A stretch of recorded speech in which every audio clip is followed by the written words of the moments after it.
தமிழ் குரல் நேயர்களுக்கு வணக்கம். இது ஒரு சிறப்பு நேர்காணல். பத்திரிகையாளர் திரு தாமோதரன் பிரகாஷ் அவர்களோடு இணைஞ்சிருக்கோம். வணக்கம் சார். வணக்கம் தோழர் சத்யராஜ் அவர்களே, வணக்கம். இப்போ காங்கிரஸ் சார்பாக ராகுல் காந்தி வந்து நேரடியாக விஜய்கிட்ட பேசினாரு. 2 நாளைக்கு முன்னாடி பிரவீன் சக்கரவர்த்தி போய் மீட் பண்ணுறாரு. அப்போ வந்து ஃபோனில் 7 நிமிஷம் ராகுல் காந்தி பேசினதாக அவர் ஒரு பத்திரிகையில் பேட்டி கொடுத்துருக்காரு சமீபத்தில். அந்த 7 நிமிஷம் ராகுல் வந்து பேசுறதுன்றத வந்து அவர் டினை பண்ணுறாருல. அந்த பேட்டியில் என்ன சொல்கிறாரு, ஒருத்தரோட சந்திப்பு எத்தனை விஷயத்துக்கு வேணால் நடக்கும். இட்லி வடை சாப்பிட்டிங்கன்னா கூட நாங்கள் பேசிப்போம். ஒரு குறிப்பிட்ட விஷயத்துக்காக தேர்தல் கூட்டணிக்காக நடக்குதுன்றத சொல்ல முடியாது. தமிழகத்தில் இந்தியா கூட்டணி ஸ்ட்ராங்காக இருக்குது. அதில் எந்த விதமான பிளவுமே இல்லை. அப்போ குமுதம் ரிப்போர்ட்டரில் வந்து இவர் பேசினதாக வந்ததுன்னா, நான் குமுதம் ரிப்போர்ட்டர் ஆட்கள்கிட்ட நான் பேசவே இல்லை அப்படின்ற மாதிரி அவரோட டினே இருந்தது. பிரவீன் சக்கரவர்த்தி ஒரு ஷோ மாதிரி, தமிழ்நாட்டோட ஒரு ஷோ, அது அந்த பிராமின்ஸ்க்கே உடைய கல்ட். அது நான் பிராமின்ஸோட சங்கராச்சாரியார் விஷயத்துலேருந்து ரொம்ப பழகினவன் நான். அவளோட ஸ்மெல்லு வந்து பாலிடிக்ஸ் தெரியும். எதுலாம் கப்ஸா விடுவான்னு நல்லா தெரியும். ரைட்டுங்களா? அவளை முன்னிறுத்தணும். அவளை முன்னிறுத்துறதுக்காக என்ன வேணால் பண்ணுவாங்க அவங்க. இப்போ இது இந்தியா கூட்டணியில் காங்கிரஸுக்குள்ளேயே 2 பிளவு ஆயிடுச்சு அப்படிங்கிற மாதிரியெல்லாம் ஒரு நரேஷன் செட் பண்ணுறாங்க இல்லையா? அது எப்படின்னு தம்பி பிளவாகும்? தமிழ்நாட்டு காங்கிரஸ் கமிட்டி தலைவரே மு.க. ஸ்டாலின் தானே. விஜய்க்கு ஆதரவாக ஒரு குரூப் இருக்கு, இன்னொரு குரூப் வந்து திமுகவுக்கு ஆதரவாக இருக்கு, பிளவுகளாக ஏற்படுது. அதாவது கேசி வேணுகோபால்னு ஒரு பயங்கரமான புத்திசாலி ஒருத்தர் இருக்கான். அவன் வந்து அங்கே வந்து காங்கிரஸில் சிஎம் ஆகணுன்றது அவனுடைய முயற்சி. கேசி வேணுகோபால் பிரவீன் சக்கரவர்த்தியும் ஃப்ரெண்ட்ஸு. ரைட்டா? கேசி வேணுகோபால் வந்து ரமேஷ் சென்னித்தலா, இன்னொரு அப்போசிஷன் லீடர் இருக்கார் சதீசன், அவரெல்லாம் மீறி அவர் சிஎம் ஆகணுன்ற முயற்சி. அப்போது அவர் வந்து வெயிட்டு காட்டணும்ல. வெயிட்டு காட்டணும்னு நம்ம சென்னை லாங்குவேஜில் நான் சொல்கிறேன், வெயிட்டு காட்டணுன்னா அங்கே வந்து விஜய் வந்து காங்கிரஸுக்கு கேரளா தேர்தலில் ஆதரவு கொடுத்தா, பிரச்சாரத்துக்கு வந்தா 2 மீட்டிங் பேசினா 35 லட்சம் வாக்குகள் இருக்குது, விஜய் ரசிகர்களோட வாக்குகள். அந்த வாக்குகள் என்மாஸாக வந்து யூடிஎஃப்க்கு, யுனைடெட் டெமோக்ராட்டிக் ஃப்ரண்ட்டுக்கு விழுந்துருமா அப்படின்றதுக்கான ஒரு இமேஜ் பில்டிங்கு. இப்போ பஞ்சாயத்து தேர்தல் நடந்து முடிஞ்சிருக்கு. இன்றைக்கும் நடக்குது பஞ்சாயத்து தேர்தல். நாளைக்கு ரிசல்ட் வரும். எல்டிஎஃப் எப்படி இருக்குது, யூடிஎஃப் எப்படி இருக்குன்றது தெரிஞ்சிடும்னு வச்சுக்கோங்களேன். அப்போ யூடிஎஃப்க்கு ஒரு பெரிய ஷிஃப்ட் இருக்குமா அப்படின்றது கேசி வேணுகோபாலோட பில்டப்பு. உடனே இங்கே இருக்கிற சசிகாந்த் செந்தில் நம்பர் 1 கல்ப்ரிட்டு. சசிகாந்த் செந்தில், நம்ம கரூர் எம்பி ஜோதிமணி, அதுக்கப்புறம் இப்போ தான் கனிமொழியோடு நின்று நீதிபதிக்கு எதிராக பெட்டிஷன்லாம் கொடுத்துட்டு வந்திருக்கேன். இம்பீச்மெண்ட் மோஷனில் அது எப்படின்னே சொல்ல முடியல. அது திமுக. Sasikanth Senthil complete anti DMK. அவருக்கு மச்சான் சவுக்கு சங்கர், அதனால் அவர் வந்து கம்ப்ளீட்டாக ஆன்டி டிஎம்கே தான் அந்த விஷயத்தில். அவங்கெல்லாம் சேர்ந்து இதை பூஸ்டப் பண்ணி கொண்டு வந்து பிரவீன் சக்கரவர்த்தி வந்து விஜய்கிட்ட கேரளா விஷயங்களை பேசுகிறாராம். அதாவது விஜய் வந்து ஒரு சவுத் இண்டியன் ஸ்டஃபாக, சவுத் இந்தியாவில் காங்கிரஸ் வந்து ஸ்ட்ரெங்தன் ஆகிறதுக்கு விஜய் தான். இவர் ஏற்கனவே போய் நான் காங்கிரஸ் கட்சிக்கு வரட்டான்லாம் கேட்டிருக்கேன். நீ வேணாம் பார்த்துக்கலாம் அப்படின்னு காங்கிரஸ் சொல்லி அனுப்பிச்சிருக்காங்க ஏற்கனவே. ராகுலோட ஃப்ரெண்ட்ஷிப்பு ஒரு கற்பனை தானே. ரைட்டா? இப்போது செக்வாராவோட ஒரு கற்பனை இருந்தது.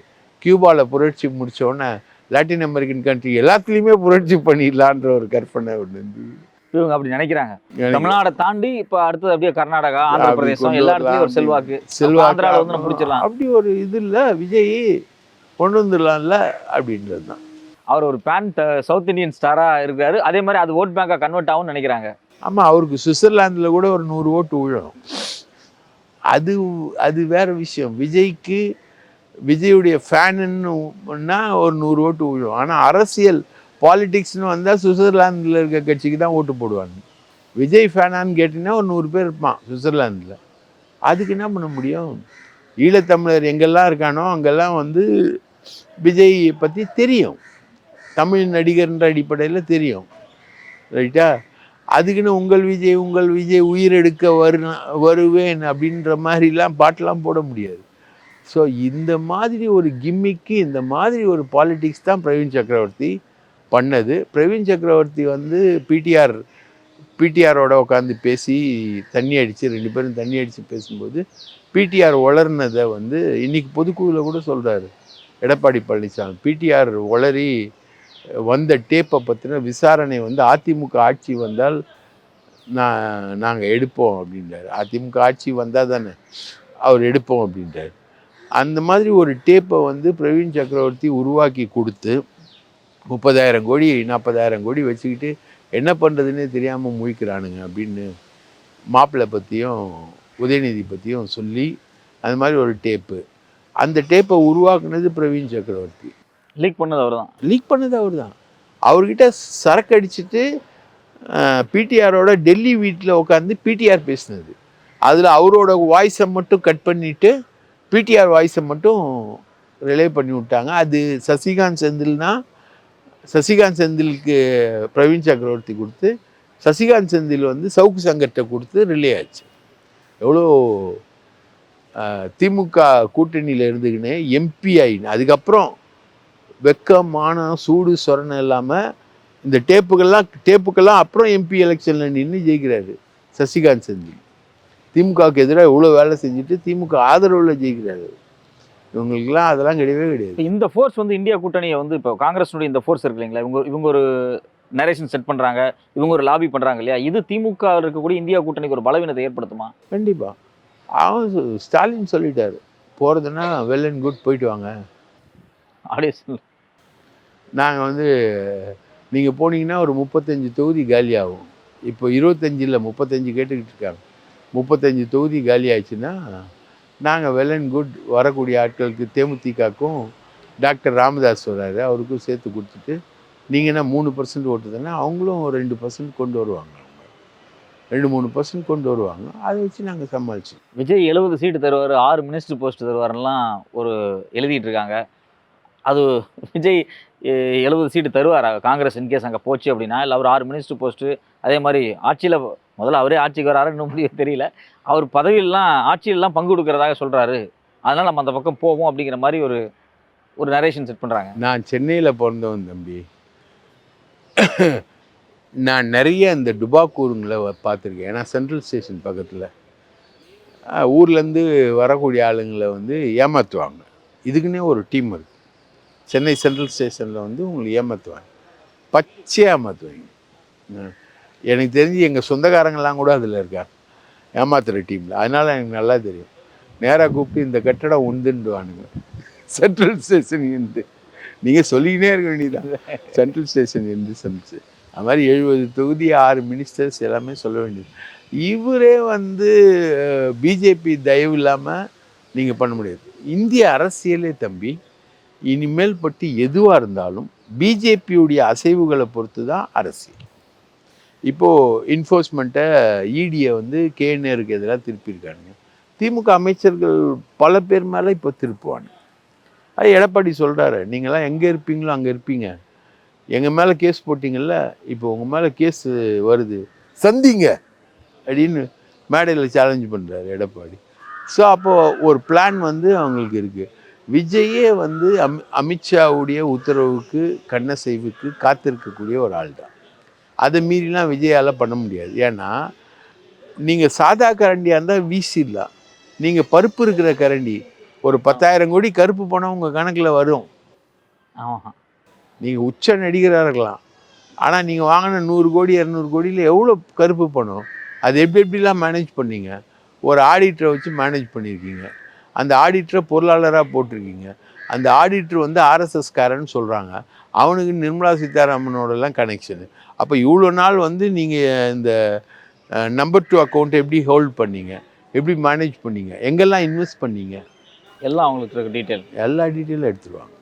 இப்போ குறிப்பாக என்ன சொல்கிறாங்கன்னா, பாஜக எந்த மாநிலத்தில் ஒரு கூட்டணி வச்சாலும் அந்த மாநில கட்சியை அழிச்சிட்டு தான் செகண்ட் இன் ஃபோர்ஸுக்கு வரும், இல்லை ஃபர்ஸ்ட் இன் ஃபோர்ஸில் வந்துடுவாங்க, ஜெயிச்சிருவாங்க, இல்லை அட்லீஸ்ட் ஆப்போசிட்டாக உட்காருவாங்க. இப்போ தமிழ்நாட்டில் அதிமுக அப்படி தான் சதைச்சிக்கிட்டு இருக்காங்க. இப்ப விஜய் வளர்ந்து வர்றத அவங்க வந்து வரவேற்பாங்களா? இல்ல விஜயத்தோட முடிச்சுட்டு அந்த ஸ்பேஸ ரெடி பண்ணுவாங்களா? விஜய் வந்து ரஜினிகாந்த், விஜய்லாம் வந்து இப்போ அவங்களால பெர்ஃபார்ம் பண்ண முடியல. இப்போ என்னால உங்கள அடிக்க முடியல. அப்ப நான் என்ன பண்ணுவேன்? காசுக்கு ஆள செட் பண்ணுவேன்ல. ஆமா. ஆள செட் பண்ணி உங்கள அடிக்க வைப்பேன்ல. இதுதான். கூலிக்கு ஆள் செட் பண்றது. கொட்டேஷன் சொல்லுவாங்க. உங்களுக்கு கொட்டேஷன் இன்னொரு ஆளுக்கு கொட்டேஷன் குடுத்து உங்கள அடிக்க சொல்லுவேன். அது மாரி கொட்டேஷன் ஆள் தான். அடியாள் தான் விஜய். ஏற்கனவே அடியாளா ட்ரை பண்ணது வந்து ரஜினி. ரஜினி ஆமா. ரஜினி புத்திசாலி. ரஜினி சொல்வாரு, எங்க வீட்லயே ஒரு ஜெயலலிதா இருக்குன்னு. சார்பா வேலை பார்த்துட்டாரு அவரு. கடைசி வரைக்கும் நான் ஏன் அரசியலுக்கு வரலன்னா, எங்க வீட்லயே ஒரு ஜெயலலிதா இருக்கு. இதை வச்சுக்கிட்டு நான் எப்படி அரசியலுக்கு வர்றது? அதான் ரஜினி. புத்திசாலி ரஜினி. கமல் வந்து போய் அதிகபட்சம் ஒரு எம்பிக்கு போய் காம்ப்ரமைஸ் ஆகி நிற்கிறாரு. விஜய் வந்து ஒரு அடியாள். பிஜேபியால் பெர்ஃபார்ம் பண்ண முடியலன்னு ஒன்று ஒரு அடியாள். அடியாளை வச்சு டிஎம்கேவை அடிக்கிறது. அவங்களுக்கு டிஎம்கேவை அடிக்கணும். அதுக்கு ஒரு அடியாள் தேவை. அது விஜய். இப்போ அந்த செகண்ட் கமெண்ட், அதாவது ஆப்போஷன், அட்லீஸ்ட் ஆப்போஷன் ஆகாது வந்துடணும்னு பாஜக முயற்சி பண்ணதில்ல தமிழ்நாட்டில். கண்டிப்பாக அவங்க முயற்சி பண்ணுவாங்க. இந்த முறை அதிகமான சீட்டு கேட்பாங்க ஏடிஎம்கே கிட்ட. அவங்க வந்து பீகார் மாதிரி நிதிஷ்குமாரோட சேர்ந்து நிதிஷ்குமாரோட அலைன்ஸ் வச்சு சிராக் பாஸ்வானை வந்து நிதிஷ்க்கு ஈக்குவலாக வந்தாங்க. அது மாதிரி மகாராஷ்டிராவில் ரைட்டுங்களா சிவசேனாவை அந்த மாதிரி பண்ணாங்க. சிவசேனா தான் ஒரிஜினல் பிஜேபி. இவனுங்கெல்லாம் டூப்ளிகேட் பிஜேபி. பிஜேபி வந்து ஒரிஜினலாக உருவான இடம் நாக்பூர். நாக்பூருக்கு பக்கத்தில் இருக்கிறது மராட்டியம். மராட்டியத்தில் ஒரு சோ மாதிரி ஒரு எழுத்தாளர் தான் இவர் பால் தாக்கரே.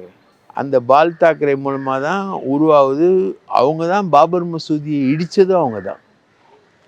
யார்? பால் தாக்கரே. அப்படிப்பட்ட பால் தாக்கரே குடும்பத்தையே காலி பண்ணிட்டு வாழ்ந்து நிற்கிறானுங்க. தேவேந்திர பட்டவிஸை சொல்லுங்க. அந்த மாதிரி தமிழ்நாட்டுக்குள்ளே அவ்வளோ ஸ்ட்ரிக்டாக பண்ண முடியல. காரணம் வந்து ஏடிஎம்கே அப்படி இல்லை. முதல்ல எடுத்தோன்னே சசிகலா வந்து கடுமையான எதிர்ப்பை உருவாக்கி எடப்பாடின்னு ஒரு ஃபிகரை உருவாக்கிட்டார். ஆமாம். எடப்பாடி வந்து இவங்களோட ஜால்ரா அடித்து 4.5 வருஷம் நின்னா கூட 5வது வருஷம் நீ போடான்னு சொல்லிட்டு தனியாக ஒரு கூட்டணி அமைச்சு அவர் ஒரு 20% ஓட்டுக்கு வந்துட்டார். அப்போது ஏடிஎம்கே வந்து சர்வைவ் ஆயிடுச்சு. இவங்களுடைய அந்த டெக்னிக்கல் இவங்க செலக்ட் பண்ண ஆள் வந்து ஓபிஎஸ் வேலைக்கு ஆகல. இவங்க செலக்ட் பண்ண இன்னொரு ஆள் செங்கோட்டையன் வேலைக்கு ஆகல. ஓபிஎஸ் வேலைக்கு ஆகல, செங்கோட்டையன் வேலைக்கு ஆகல, யாரும் வேலைக்கு ஆகல. அப்புறம் தினகரனை செலக்ட் பண்ணாங்க. அவர் வேலைக்கு ஆனார். எந்த அளவுக்கு வேலைக்கு ஆனார்னா ஏடிஎம்கேவை தோக்கடிக்கிறது இல்லை.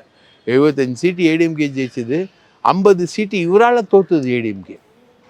இந்த 75 50 சேர்த்துருந்தா 125 அவங்க கவர்மெண்ட் வந்திருக்கும். இதுதான் வந்து அவங்களால பண்ண முடிஞ்ச மேக்சிமம் டேமேஜ் வந்து ஏடிஎம்கேவை பவருக்கு வராமல் தடுத்தது. இதுதான் மேக்சிமம் டேமேஜ். இப்போ அவங்களே வந்து எல்லாரையும் ஒன்று சேர்க்குற வேலையில் அவங்களே ஈடுபட்டுக்கிட்டு இருக்காங்க. அதன் மூலமாக வந்து அவங்களோட சேவை உருவாக்குறது தான் 18% வாக்குகள் அண்ணாமலை வந்து வாங்கின வாக்குகள், அந்த பிஜேபிக்கு சேயான வாக்குகள். அப்புறம் ஸ்டாலின் வாங்கின வாக்குகள் எல்லாம் சேர்த்து பிஜேபின்றது இல்லைன்னு ஆன அப்புறம் தான் இப்போ கூப்பிட்டு எடப்பாடியோட காம்ப்ரமைஸ் பண்ணி மற்றவங்களோடலாம் காம்ப்ரமைஸ் பண்ணி இன்னொரு சேவை உருவாக்கி பிஜேபிக்கு இந்த முறை அதிகமான சீட்டில் வந்து அவங்க ஜெயிக்கிற மாதிரி கொண்டு வராங்க. ஒரு 5ன்றது ஒரு 10 சீட்டு 15 சீட்டு ஜெயிப்பாங்க அவங்க. ஆனால் அவங்க ஏம் பண்ணுற சீட்டு வந்து 40 சீட்டு 35 சீட்டு ஏம் பண்ணிகிட்டு இருக்காங்க. எடப்பாடியும் அவ்வளோதான் 30-35 தான் தருவார். அவங்க இவங்களெல்லாம் சேர்த்து தான் ஏம் பண்ணுறாங்க. ஓபிஎஸ் டிடிவி இவங்களோடலாம் சேர்த்தா ஓபிஎஸ் வந்து கிட்டத்தட்ட ஏடிஎம்கேக்குள்ளே சேர்ந்துருவார். இன்றைக்கி பொதுக்குழுவில் அவைத்தலைவர் பதவியை காலி பண்ணிவிட்டு கேபி முனுசாமியை வந்து தற்காலிக அவைத்தலைவராக போட்டு தான் பொதுக்குழு நடந்திருக்கு. அப்போது அவைத்தலைவராக ஓபிஎஸ் வருவார். வெகு விரைவில் வர வாய்ப்பு இன்னொரு 10 நாளில் வந்துடுவார். அந்த மாதிரி ஏடிஎம்கேக்குள்ளே வருது. அப்போது இன்டர்ன் ஓபிஎஸ் எல்லாம் ஹேண்டில் பண்ணது வந்து பிஜேபி ஃபெயிலியரில். ஆமாம். ஓபிஎஸ் உள்ளே வராருல. ஆமாம். அப்போ ஏடிஎம்கேவா நின்றுச்சு இல்லை. என்ன இருந்தாலும் ஒரு ஹோல்டாக பிடிச்சி நிற்கிறாங்கல்ல. மற்ற மாநிலங்களில் ஏமாந்த மாதிரி இங்கே ஏமாறல. நிதிஷ் ஏமாந்த மாதிரி, பால் தாக்கரே பையன் உத்தவ் தாக்கரே ஏமாந்த மாதிரி இங்கே ஏமாறல. இன்னும் நிதிஷ் எல்லாம் தூக்கிலாம் போட முடியாது. அவர் தான் சிஎம். ரொம்ப விரிவான உரையாடல்னா விஜய், அதுவும் இல்லாமல் அமித்ஷா வருகை, ஒட்டுமொத்தமாக நிறைய புது தகவல்களை சொன்னீங்க. உங்களுடைய நேரத்துக்கும் கருத்துக்கும் ரொம்ப நன்றி. வாய்ப்பளித்ததற்கு மிக்க நன்றி.